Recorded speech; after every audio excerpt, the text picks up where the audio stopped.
You're listening to A Midlife Less Ordinary, the weekly podcast giving you the lowdown on becoming a cool older dude. The good times are not a faded memory. It's time to start living them again. And here are your hosts, Wayne and Trev.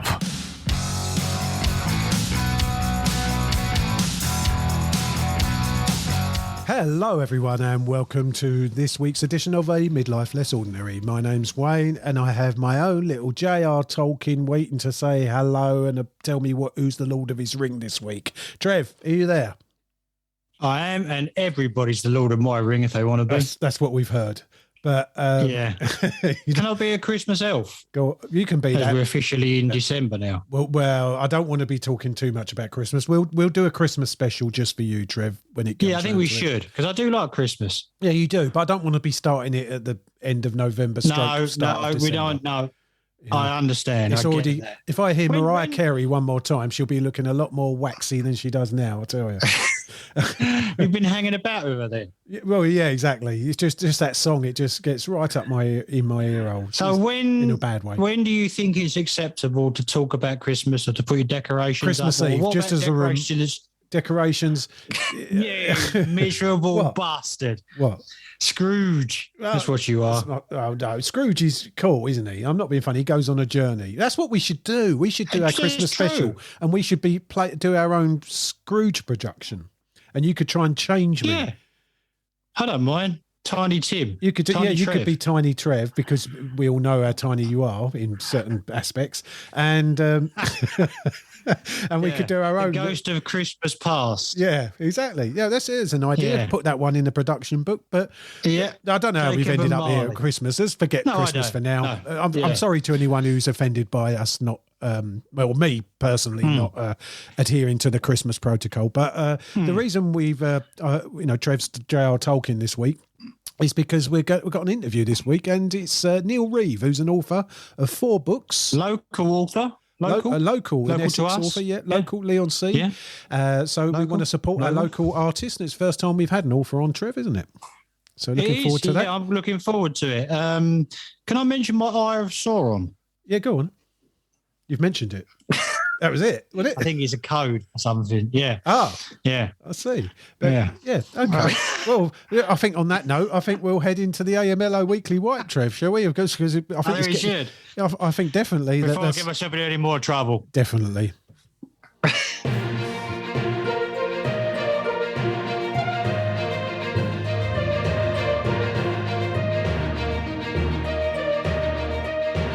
So, Trev, did you find yourself watching any news this week, or are you going to just follow along? Well, follow along again, to be honest. I get most of my news from just hearsay, you know. Yeah. Well, and this, obviously. I really should, to be honest, especially when we do this. Well, I'll just pick it up during day-to-day life. We've heard that we're being taken over. By newspaper. You know that we're being taken over by the Transformers, don't we? You've heard about this? No. What? No, what's this? You've not heard of the new Omicron variant? Oh, well, yeah. It's got yeah, obviously. Megatrons, mate. Yeah. It's got to be a Transformer, isn't it? It's from South Africa. I am aware of that. It's difficult to escape it, isn't it? I nearly threw all my masks out and stuff because I thought we were done. Oh dear. I really did. How embarrassing is that? Yeah, no, this will be going on for a while. I see this as a little ploy. From everything, all the digging I've done, if that makes sense, this Omicron variant is not causing any problem at all in Africa at the moment. It's a very mild variant, but it's more, what's the right word? It can pass between people. Catchable. Is that a word? It's a sort of word that Ian Dowie would come out with. But it is. Catchability. Handsome Ian. We've been there before, haven't we? Handsome Ian. We've mentioned this. But yeah, it's that. And from everything I see, and what it seems to me what they're doing is basically they're saying, because last time they didn't react to the Delta variant. They're showing that, let's wear masks again in shops, and then in 2 weeks' time they're going to turn around and hopefully say, Christmas is on me, come on, you can all have Christmas, and it'll be like the ghost of Christmas. Do you think it's a ploy? Yes, I think everything. You do. The more older I get, the more cynical politics becomes, or it's me, I don't know, but yeah, I can see the cynicism. I really can. What about we might as well bring some balance to the show because we've looked a bit right wing recently. So what about this? The Mirror report that the Tories had a sort of lock in at 10 Downing Street last year party. You just heard about that 10 minutes ago. I just read about that. What's your thoughts?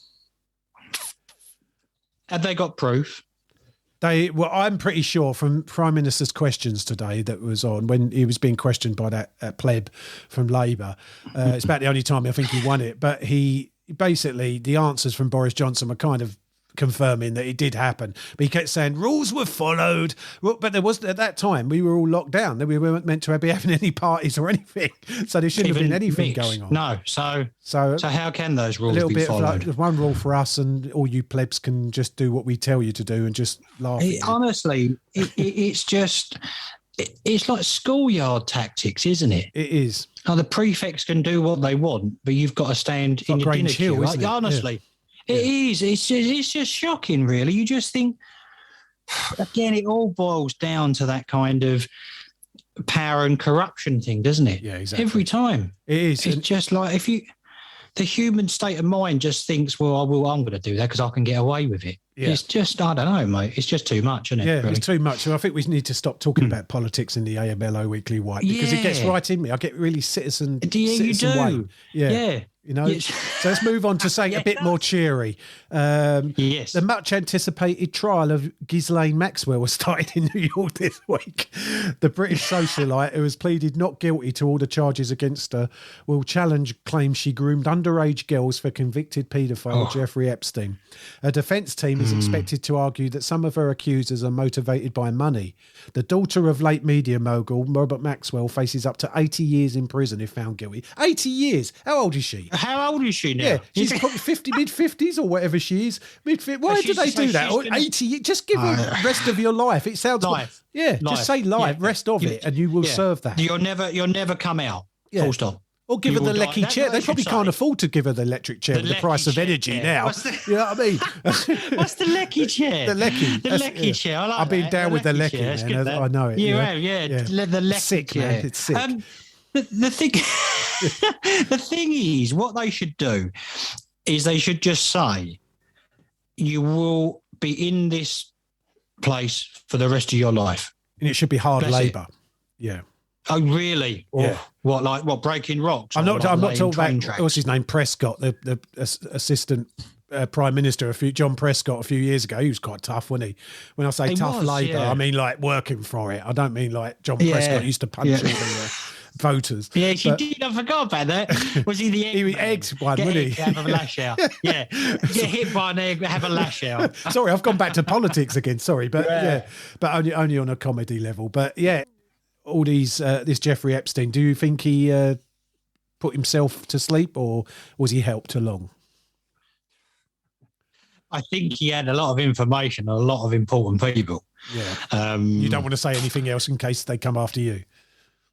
No. In case I end up hanging from something. Exactly. Which I probably quite enjoy. We'll wait and see what she says, and then we might see her hanging from the chandelier or something. Yeah, I think that's basically summed up this week's news in about as most brief way as we can. The most concise as we can. Most concise as we can do. And I think now let's get to some serious stuff. We've got Neil Reeve here today, as we said. It's 4 books available on Amazon, and we're going to talk to Neil about his inspiration, what he writes about, what his books are about. Where it all comes from. Yeah, where it all comes from. I've always been interested in finding out. I believe he's a journalist as well. Neil, thank you for joining us today. You're here to tell us about all your the books you've released in the last few years, and just tell us a bit about your background first, if you don't mind. Yeah, sure, no problem. First, thanks all for having me on. I didn't want you on, to be honest. I didn't really want you on, but Wayne was. I only really wanted to speak to Wayne, to be honest. Yeah, sensible ones. Yeah. Bit of a shame for here to be fair. I can edit it out. We'll soldier on anyway, regardless. So my background is I was a journalist I still am a journalist, but I was a local journalist for nearly 30 years. And that's kind of, how I got to where I am with the writing, really. that was kind of coming to an end, coming to an natural end, a particular job that I had at the time, so I was firmly hitting my midlife crisis. And felt I should really make it. You're in the right place. Yeah, exactly. And felt I should make more of an effort to make it, a midlife less ordinary. Okay, there you go. You can put the little siren. Nice little plug there. It's great. Neil. You're going to say, I knew it'd be a good on guest. a minute and a half. Yeah. Tailoring the content. Exactly. Yeah, so as I said, I've been doing that for 30 years, and it was coming to an end. So I thought, I'd always had it at the back of my mind that I tried to write at least one book before I curl up and die. I'm not quite ready to do that yet, but I thought, now's as good a time as any. And it was a way of reminding myself as well that perhaps, I was more than just that bloke who worked for a local newspaper for 3 decades. Sure. So I thought, let's get going on it now. Let's do it now and see what transpires. So so that's kind of how I got where I am. So Neil, what was the name and what was the sort of story behind your first book? What was it called? Well, the first one that I did, the first book that I completed, was The Terrible Remembrances of Morgan Strangely, which is a very long name. Nice title. Yeah, available on Amazon. Other bookshops are available. True showbiz. If I had an agent or a publisher, they'd be really proud of me. They would. They'd love you. Yeah, they would. Unfortunately, I only love myself. But anyway, that's another story. Understandable. So, do you want me to tell you a bit about that book? Yeah, go for it, mate. Yeah, okay, go on, man. So, go for it. Yeah, so it's essentially about a young boy who's living with his troubled alcoholic father during the constant bombing raids of the Second World War. His dad goes missing, and while he's trying to find him, he encounters a hero Spitfire pilot, and he witnesses a murder, which plunges him into a struggle, which sort of holds the fate of 2 worlds, both his and another one, in the balance. And it's all about his sort of journeys into another realm. He tries to find his dad, and also he tries to find out what's the sort of strange powers are that he seems to be developing. It's an incredibly long book, but I like to think it's a good read. Trevor, of course, you've read it, haven't you? Of course I have. Can you read, Trev? You can read. Yeah, it's always, to be honest, it's always next to my bed on the table. Always. It's like my go-to. It really is. Sends you to sleep, yeah? Yeah, well, it actually keeps my bedroom door open, which is handy. He's waiting for you to do the audio book, Neil. That's what he said. Yeah. Exactly. I'll do that, mate. I'll dedicate it to you. Neil, it's got aspects of like a thriller, wartime drama, and sci-fi mixed in there. What's the inspiration between? Where are you drawing on to write that book? Well, really, I mean, it's a sort of fantasy epic kind of tale, really. Because although it starts, firmly in the Second World War, because that's where Morgan is living. A little while in, he transfers over to this other world, and most of the book is set there. Wow. And like a lot of fantasy tales, it's got everything from zombies to dragons and what have you, battling against all that kind of stuff. Bit of a selection boxing. Very nice. I'll tell you what, if this is turned into a screenplay and Scott Adkins is in it, I'll be watching it. And definitely. Well, the funny thing is, I always wrote it with a sort of like cinematic sort of feel in mind. Not sounds like it. Thought that anyone would pick it up to make a film of it, but maybe one day. I'm actually training. I'm training my son at the moment. He's only 15, but I'm training him and sort of like pushing him down the route of becoming a film director. solely for the purpose of making films out of my books. Yeah, your own gain. I like that. He's a man with a plan. That is superb. Yeah. Is that why you had? Is that why you had your boy just to do that? You just thought, don't tell him. Don't tell him because he thinks it's his own idea. But, So he won't hear this for a while. He's got a while to his midlife yet, so we're safe here. Exactly. Safe. You've going through your books as well, Neil. You've wrote some kids' books, haven't you, as well? Well, I mean, to be honest with you, all of these could be, young adult up into adult books. Right. So there's that one that I've just mentioned. There's a second one, which is Thread Needles and Stitches in Time. There's another one which I've just completed recently called The Room Painted Black, which again is available now. But I've also written and illustrated another book called The Famous Last Worms, which is a bit of an ecological book about saving the planet. Oh, fantastic! Nice. Complete with a little picture in there of my own rendition of Greta Thunberg, which I'm sure she'd love. You'll have to send it to them. I did think of that. Exactly. Yeah. We've got her email address. We're getting to her. I was a bit worried about the legal action, but I'm sure she's a listener, so she'll know. Yeah, now. of course. Oh, yeah, she loves it. I mean, she looks middle-aged, just be honest. she acts like and it. Sounds it. She's so sensible. It's ridiculous. Yeah. Oh, man. Can you imagine having a daughter that sensible? Do you really? But how different is it, Neil, writing for say, well, the Worms books, you're saying they're still for the sort of young adult kind of...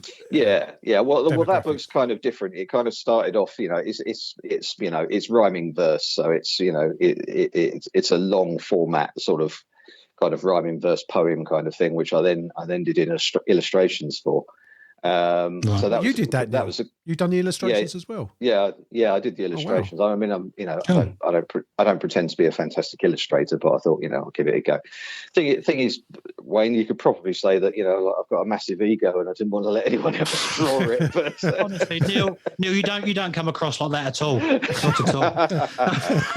Yeah, nice of you. It's the last thing I would have said. That's no problem. That's how I think it's a good trait to have though when you're writing books for yourself, and you can portray your own. I'm trying to put this into something quite eloquent to make up for Trev's disingenuous comments, but he's used to this. Yeah, So you drawing your own illustrations, you can kind of know exactly. You haven't got to portray it to someone else to do it for you, and you haven't got to pay them obviously as well, which is good. There's also that. There's also that. Always saving the money, always saving the penny. One of the things is one of the reasons why I wanted to write in the first place is, I don't know, I think I just wanted to complete the whole project by myself. Yeah. So I've always done my own covers doing my own illustrations and stuff like that. Obviously, if you're going through a traditional publishing route, then you'll have a whole team doing that for you. You'll have an illustrator who will do your covers for you, who will, quite frankly, do a much better job than what I've done.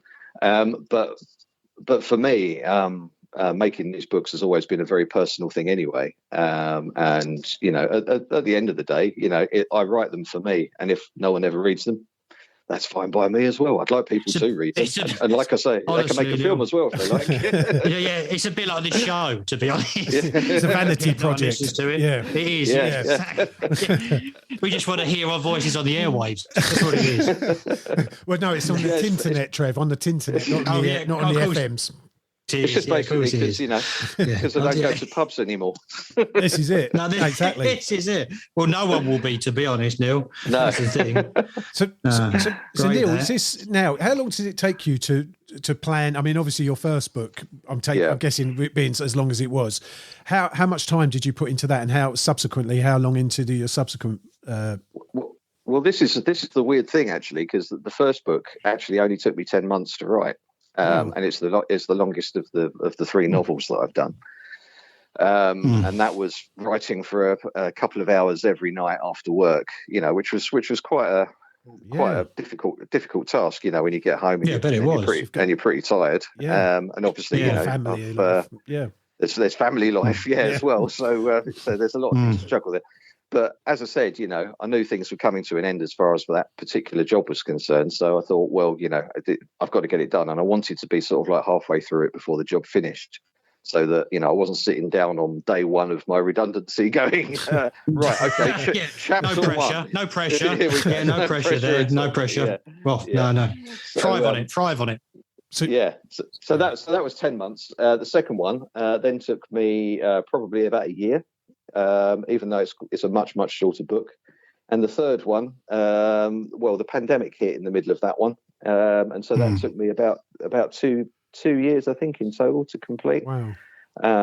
You'd think you'd get more time during the pandemic, wouldn't you? It went completely the other way. I think I ended up doing more running around making lunch and doing the hoovering than I did any other time. So that's a problem with working at home. Yeah, exactly. I was working at home like we all were. So Neil.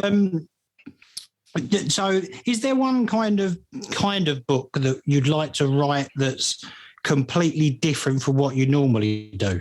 We're talking Mills and Boon here or something like that. Catherine Cookson. 50 Shades of Grey. Yeah. Okay. Well, we've all got that. Right. We've all got 50 Shades of Grey. One that sells a lot of copies. Can I say that? That's the one. Yeah. Is that different enough to my normal books? Yeah. That's good. Yeah. But is there something that you'd like to kind of do that's a bit different for you? The thing is that I like working. I like sort of writing in the genre that I'm writing in. I've always been a massive fan of science fiction, fantasy, not the kind of fantasy that Trevor was thinking about, but the. He knows you I'm well. talking, That's right. Yeah. I'm talking more about Tolkien and that kind of stuff. And that's the kind of thing that I'm most comfortable with. I don't think I could sit down and write a chick flick rom-com kind of thing. Oh, damn. That's what we're looking forward to coming out. Yeah. But I think shades of Matthew McConaughey coming in. I think writers, there are writers who can go across a lot of different genres. Yeah. I mean, there's one guy in particular who I like, who's Kazuo Ishiguro, who he wrote a really good book called The Buried Giant, which actually his own fans didn't like that much because it's a fantasy epic sort of book, and is very much not like the other books that he wrote, which include sort of like The Remains of the Day and things like that. Oh wow! Really? So he can write perfectly in lots of different genres, and I admire that kind of writer, but so far I've stuck to what I'm comfortable with, which I think is always a good, always a good place to start. I think when you're starting out. So you can tell the difference between Neil and Trev and myself, because when you said Remains of the Day, you're thinking of the author. Trev and me are thinking of Anthony Hopkins. That's okay. I mean, to be honest with you, most people when they think of books think of the films anyway. It's and that's just the way the way we are now, isn't it? It's they're called dumbasses, Neil, and I'd be one of them. He was trying to save you there, Trevor. He was trying to save us. But, he was. I commended him for that, to be honest. Films are just for people who can't read. Let's face it. Yeah, exactly. It's true. Sorry, you can cut that bit out. This is going live. What are you talking about? It's on. What are you working on now, Neil? What's your future plans?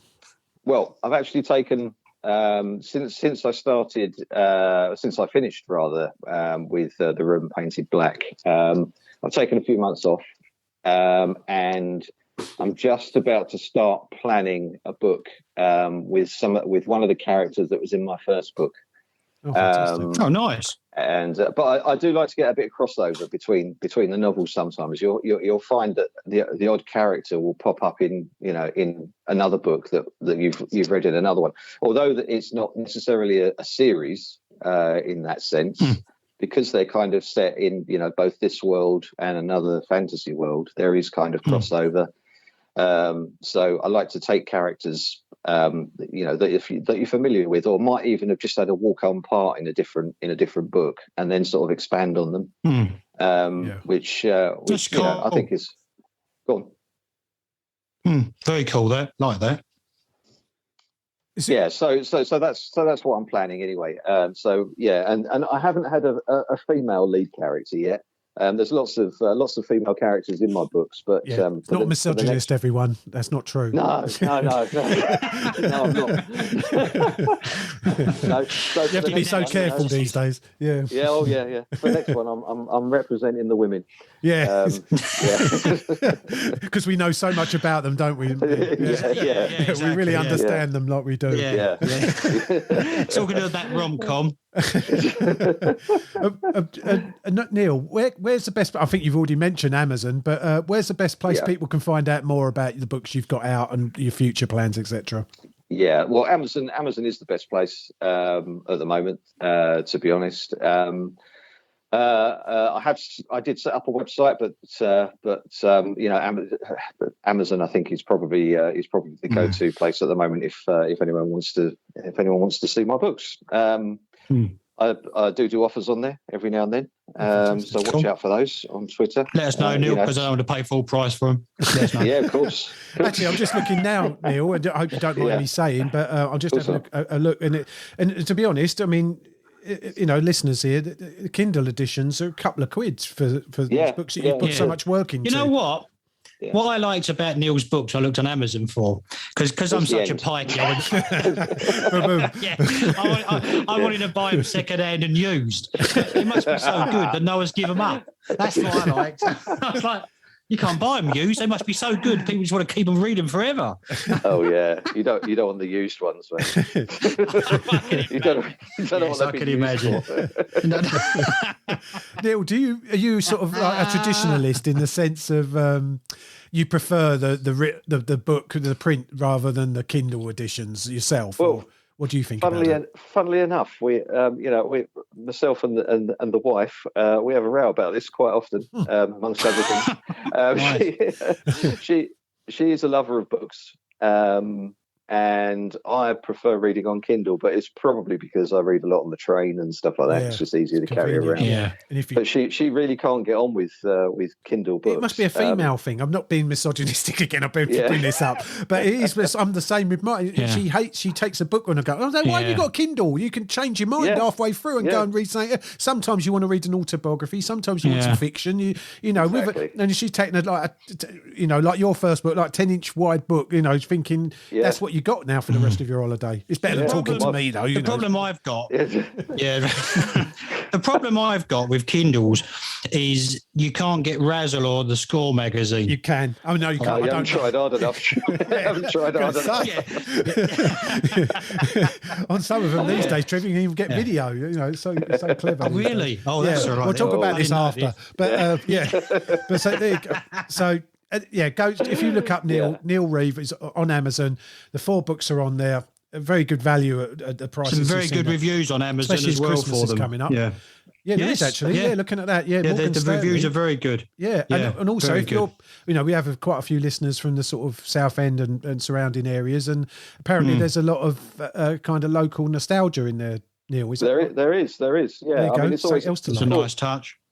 Always a good idea to write about what you know. Exactly. And I never actually mention the name of the town in there, but anyone who knows the town will know it. From its description and some of the landmarks. Now, what Neil has just said, he likes write about what you know. So my first book is going to be how to masturbate every 2 minutes of the day. He hasn't got time to write it because he's masturbating every 2 minutes. Oh dear, this podcast goes downhill every week. Yeah, sorry about that. Boy, right really down. Has gone downhill. But Neil has. Neil's nothing to do with that. Yeah, we really appreciate it. No, I certainly hope all on me. That's all on me. That's all on Trev. People know Trev. But that's brilliant, Neil. We really appreciate your time today. You say can't recommend these highly enough. No, they're great books. Plenty there for Christmas, and as I say, we're not adverse to a Kindle edition, and they're really good value. So, pop along to Amazon. Neil, you're a top man. No Thanks for joining us today, and good luck with any future publications. Okay, look forward to it. See ya. Thanks, Neil. Well, there we go. Another interesting interview, Trev. There's some things we never knew about before. Neil's very, very good at what he does. I haven't read all of his books. I've read bits of them. Very good, very talented. If you want a decent thing to sit there beside the fire on a winter's evening. Oh, we go back to Val. I think that will. Yeah. There you go. We found somebody for you. I'm all about the chill now. You are all about the chill. I'm all about the chill. Age before your time. And talking of age before your time, Trevor, I hope you haven't come up with something too bad, because it's that time of the week when we recommend something to watch for the people. So it's time for Stream of the Week, if you don't mind. Good. Stream of the Week.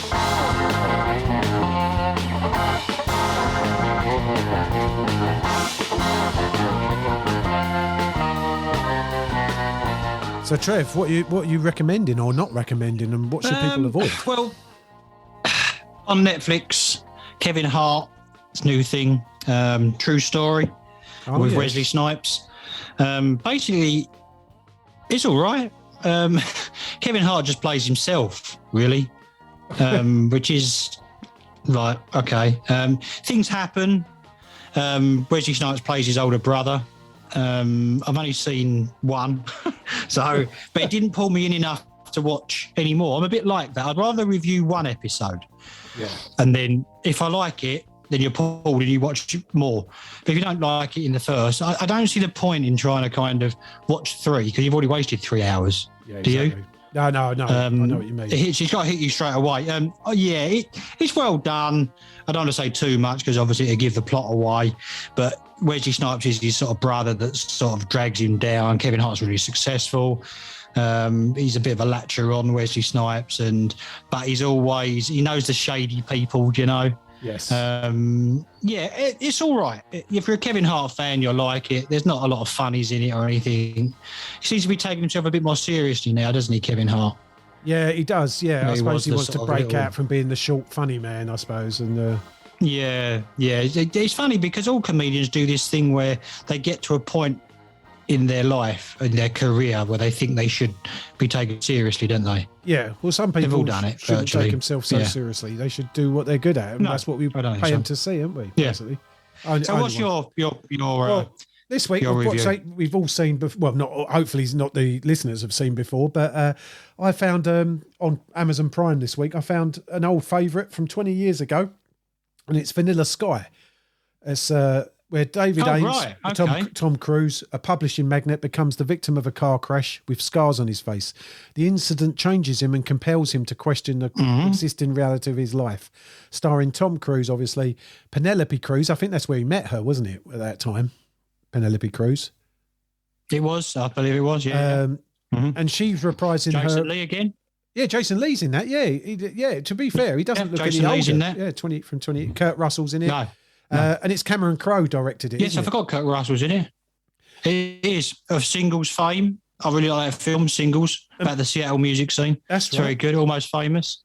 He's made some good movies, that dude. He has. And Penelope Cruz is reprising her role from the Spanish version, which was called Open Your Eyes, which has never done. Has that ever been done before, where somebody's reprised their role from a foreign language film? It must have been. Have you seen Open Your Eyes? No, I haven't. I don't think I have. Have you? Yeah. Open Your Eyes is good. It's better. It's probably better. It's good. Yeah, it's good. Sky, yeah, it's very good. I mean, I really enjoy this film. Do you know what? It's when Tom Cruise did actually look like Tom Cruise. Still. Yes. I haven't seen Vanilla Skies for ages. I saw it at the cinema. No, I haven't seen it because I was a big Cameron Crowe fan back then because of Singles, as I said just now. And I was a bit disappointed when I saw it at the cinema. I've watched it again since, a long time ago, and I thought it was good then. I think I might have to look at that it's definitely again. Yeah, I hadn't watched it. Would you recommend I looked at it again? Honestly, that's why I'm putting it forward this week, because I was going through and I thought, Vanilla Sky. I haven't seen that since probably it came out. And I remember sort of thinking at the time it was a lot of movies like The Matrix a little bit before that, that was all about reality and things like that. And I enjoy films like that. I like Tom Cruise, even though Tom Cruise gets on everyone's nerves. His films, I can't help liking. I like him. They're all good. Same as me. There's a massively great scene in this film. A surreal scene where Tom Cruise is seen alone with no one to be seen anywhere on Times Square. And the thing is, you look at this and you think that's got to be CGI. That's got to be, done with CGI. Yeah, it is, isn't it? Yeah, And it's not. It's not. Apparently, Cameron Crowe said that they managed to empty out the whole of Times Square and the surrounding area for 3 hours to manage it. And it looks brilliant. It's a really good scene. It's worth watching it. Yes. Just for that. Yeah. I've got something absolutely shocking that I've managed to. I don't know how I've come across it. It's honestly, I watched something called Selling Sunset. What's that? Which is about Hollywood. Yes, exactly. You want to check it out.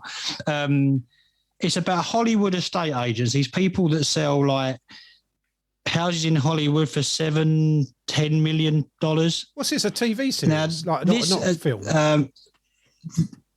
Yes. Yeah. Okay. No, it's on, I believe this on Netflix. These people shouldn't exist. They are absolute freaks. They have huge birthday parties for their chihuahuas and stuff. Honestly, what are you doing watching this? They talk their own language. This isn't you. I thought you'd ask that. Yeah.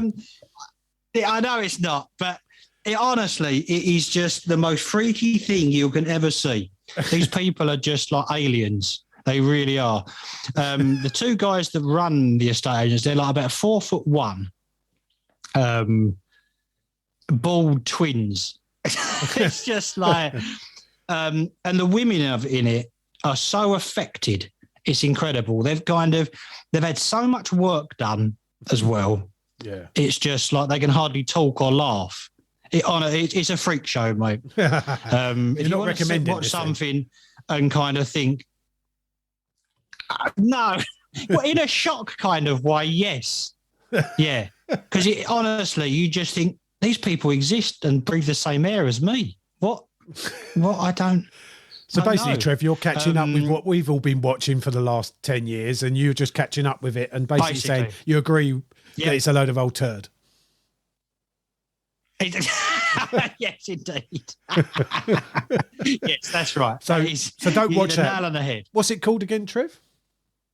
Selling Sunset. Selling Sunset. Oh yeah. So it's based on Hollywood. I was guessing. You can tell. Yeah.